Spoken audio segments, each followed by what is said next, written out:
you seen Star Wars?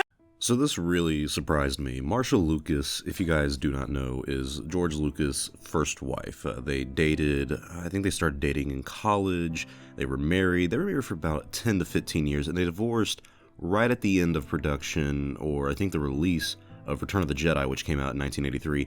And since then, she's been one of the hardest people to talk to in Hollywood. She didn't really want to talk about her life with George. I mean, there's been a lot of complications with her, and a lot of people, including myself, in the Star Wars fandom, have felt that since she left Star Wars, her appreciation, the credit that she deserves, has kind of been written out. It's been forgotten. She's kind of been forgotten in Star Wars history for the impacts that she's had, and you could argue if that's been intentional by George Lucas and the people at Lucasfilm or whatever, but still the fact that we're able to actually get a quote from her or an interview with her is amazing, and this sadly comes from J.W Rinzler, the great Star Wars historian. He was able to get an interview with her before he passed away on his last book, and she wrote the foreword. So in this, she talks about Disney Star Wars, and here's exactly what she says about Disney Star Wars, Kathleen Kennedy, and J.J. Abrams.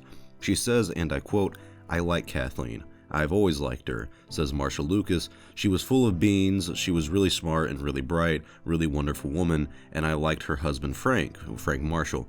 I like them a lot. Now that she's running Lucasfilm and making movies, it seems to me that Kathleen Kennedy and J.J. Abrams don't have a clue about Star Wars. They don't get it, and J.J. Abrams is writing these stories. When I saw that movie where they kill Han Solo, I was furious.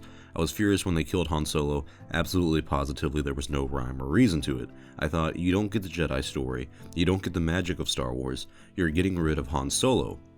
And then at the end of this last one, The Last Jedi, they have Luke disintegrate. They killed Han Solo, they kill Luke Skywalker, and they don't have the Princess Leia anymore, and they're spitting out movies every year.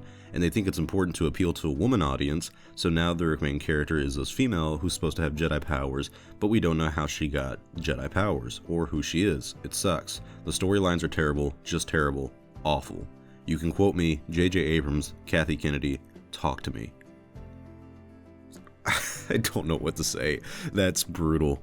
I mean, that is brutal. If you really wanted to summarize what most people who feel disenfranchised with the new Star Wars movie, if you wanted to summarize what they had to say, that's kind of it. It's really shocking that she is so open about this, too. I mean, a lot of people kind of sparse words a little bit when, even if they don't like it, they're like, well, I really like the original trilogy, and that, but she worked on those.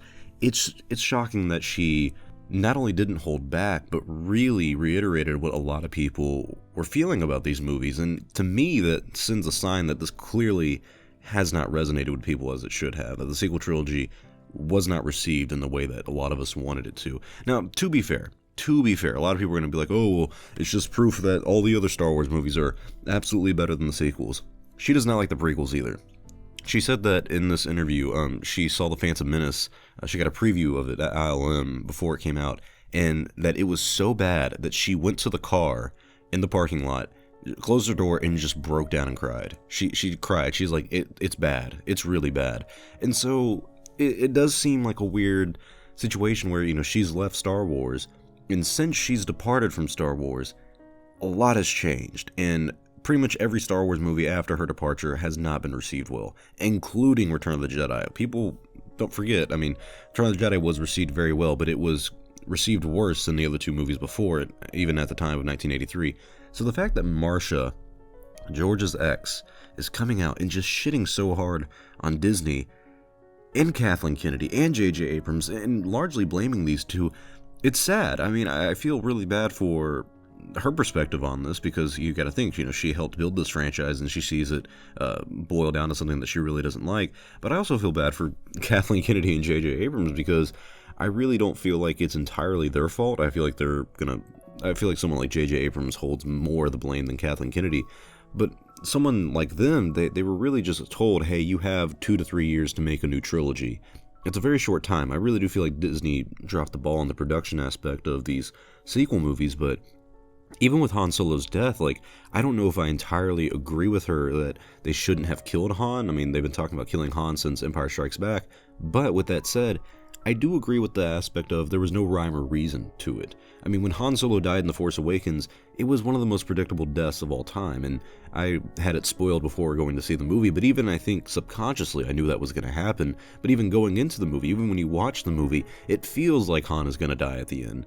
And he kind of carried the movie, in my opinion, in The Force Awakens, at least in terms of our characters. The fact that he was working with Rey and Finn, I feel like really carried a lot of the dynamic and the fun aspect of the movie going into it. So I'm kind of surprised that she thinks that there was no rhyme or reason to it, because I feel like the reason would be we have to pass the mantle, pass the torch onto this new generation.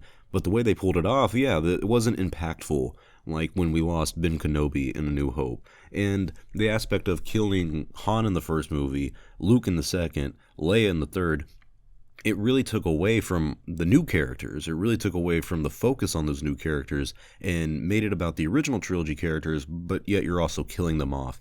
It's very unfortunate that we're looking back at the sequels like this, and it's really sad that she came out and after years, and I'm telling you guys, it is harder to get an interview with Marcia Lucas than it ever would be to get one with George Lucas.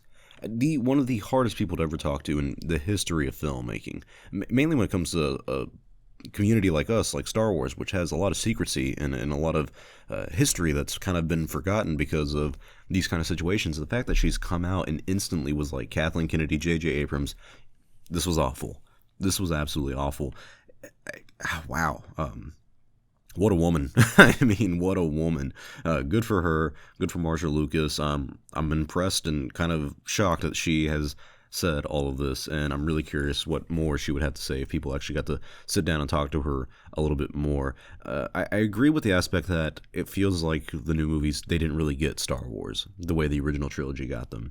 I would say the same thing for the prequel trilogy as well. It really feels like what made Star Wars so unique and magical in the 70s and 80s hasn't really been relevant, and Star Wars hasn't been able to capture that same feel since then. Now, that could be because of the times, because technology has advanced so much, or these stories have become so modern. I mean, there's a lot of stories that follow A New Hope and Empire Strikes Back and those kind of formulas of the trilogy structure, at least, that Star Wars set up.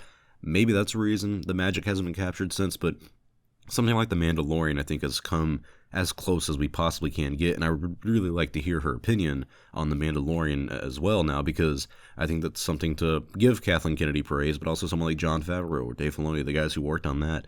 I'm really curious what she would say about a TV series for Star Wars like that.